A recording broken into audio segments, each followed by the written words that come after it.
The work needed to make Victoria as good as new took a long time. Summer came with a long, hot, dry spell and no train. The sun shone from a clear blue sky, and the engines grew hotter and hotter.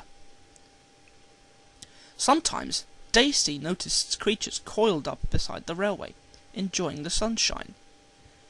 Usually they took no notice as she passed, but now and then they would slither away to hide beneath the dry grass. "How do they move?" wondered Daisy. "They've got no legs." "Neither of you," laughed the driver, "but you managed all right.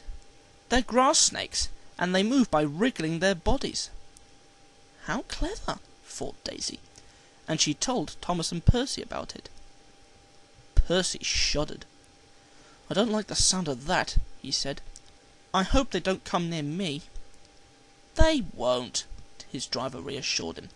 "They're harmless, and they're much more frightened of you than you are of them." "I'm not scared, Percy," said Daisy scornfully. "You're not frightened of a few harmless wriggly things, surely?" Percy wasn't comforted. "Ugh," he said. "Just the thought of it makes me shiver." Daisy thought he was being very silly. One afternoon she brought some boxes up from the junction. The men handled them carefully. "It's a special delivery," explained Daisy's driver. "What's so special about it?" asked Daisy. "It contains live eels," her driver said. "Sort of water snakes. They're for a special menu at the restaurant in the high street."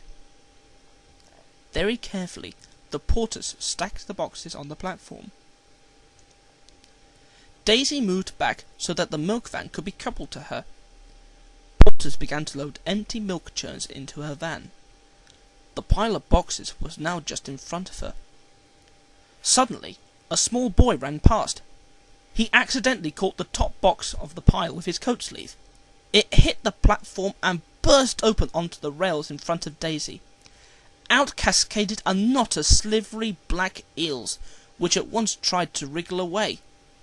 "Eee!" squealed Daisy. "Help!" A porter ran to see what was the matter. He found Daisy pulling a face of such disgust that he couldn't help laughing.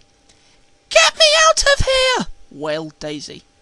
"Stop making such a fuss," ordered the driver. "They're only eels. They're not going to hurt you, and you've blown the fuse anyway." In no time, all the eels had been rescued and put into another box, none the worse for their adventure. A porter took them well out of harm's way. Daisy couldn't bear to watch. A fitter came and tried to mend her, but she was in such a state of nerves that it was no use. Thomas had to take her passengers back to the junction. That night, Percy and Toby made up lots of what they called wriggly jokes, which Daisy thought they were very silly. "Never mind," said Toby. "Near my old railway there's a place called Ely. Think of that." Daisy shuddered. It was the last thing she wanted to think about.